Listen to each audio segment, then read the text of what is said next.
I thought he. Alright, go! Go. I might as well.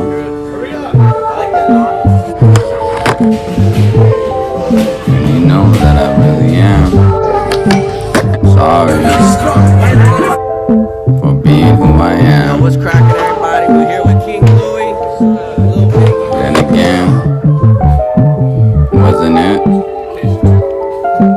Looks like low tide. Sure of it. Boom pow. Sorry that my wallet doesn't shine. Sorry that it's not piggy. But you know, don't wanna really be greedy. And I'm sorry that my muscles ain't big like Johnny B.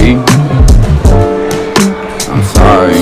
In today's segment, fasting for weight loss, an effective strategy or latest dieting trend. Abstract. With the increasing obesity epidemic comes the surge for effective dietary approaches for calorie restrictions and weight loss.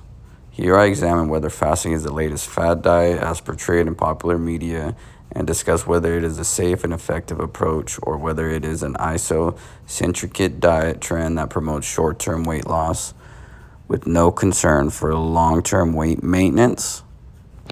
And as always, fasting has been used under historical and experimental conditions and has recently been popularized by intermittent fasting or modified fasting regimes in which very low calorie allowances is allowed. And guys, pretty much for this research, they only fasted 2 days out of the week. So there was no like 12 on, 12 off, or 14-hour fast, 10-hour eating period. Pretty much just 2 days out of the week, they just didn't eat. And they respectfully, it could be any day, like Monday, Wednesday, but just so happens today's Tuesday. But as we continue, this approach does seem to promote weight loss, but it is linked to hunger, which can be a limiting factor for maintaining food restriction. Well, of course, if you're not eating and you're generally going through like a fast, like a food fast rather than just, well, a liquid fast, either or. Some people won't drink any liquids. In this case, they just removed food. I would recommend to continue drinking water. But of course, on those days of fasting, you will be suffering from hunger, aka just because you're not eating. And also continuing further after that portion of the food restriction, the potential health benefits of fasting can be related to both the acute food restriction and chronic influence of weight loss. So in this case, the benefits, they don't know if it's related directly due to the fasting or if it's from the lack of eating. But we know from my last study about fasting benefits that it actually promotes cell regeneration. And this one thing we know as apoptosis, which is basically the body's way of causing certain cells to reach cellular death. And 9 times out of 10, when it does decide this, especially during a fasting state, it's the cells that are either non-efficient or already dying out or just plain bad cells. Because yes, you could have bad cells such as damaged or even cells of, say, bacteria. And this is basically your body's self-defense mechanism and getting rid of all the junk and the bad stuff within. But of course, certainly not one dietary approach will solve these complex problems, such as chronic illness or any other overweight-related diseases. Although there is some long-term success with gastrosurgery, aka getting your stomach plugged, or again that staple, options for morbid obesity, there is still a requirement for dietary approaches for weight management for the overweight and obese population. So no matter what, even if they go through the surgical process, there is going to be some sort of food management related to the weight management. So whatever they want to do with the weight, there is going to be some correlation with their food, which it's common sense, but we got to keep it all scientific.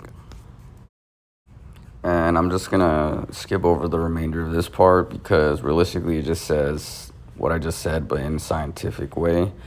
But realistically, guys, if you are fasting, and the reason why they say those 2 days a week is even known for weight loss is because think of it like this: the average diet recommendation is 2,000 calories a day, 7 days out of the week. That's about 14,000 calories a week. And if you completely fasted for 2 of those days, 2,000 calories each day, then weekly you're reducing your intake from 14,000 to 10,000. And as long as you stay consistent, that weight loss and those benefits will be on their way. And pretty much, guys, in general, such interventions need to be palatable and satiating. I don't know what that means, but meet minimal nutritional requirements, promote loss of fat, and preserve lean body mass, ensure long-term safety. Of course, guys, when you're fasting for those periods of time, there's a lot of things this article left out, such as getting back into a good eating regimen after that fast. When you fast for 24 hours, you can be prone to binge eating. Or say you break your fast with a bunch of cereal or something loaded with sugar.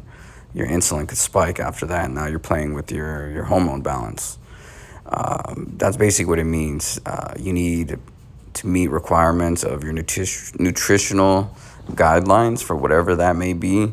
And that is why, like, even with fasting, yeah, it has a lot of evidence backing it for weight loss.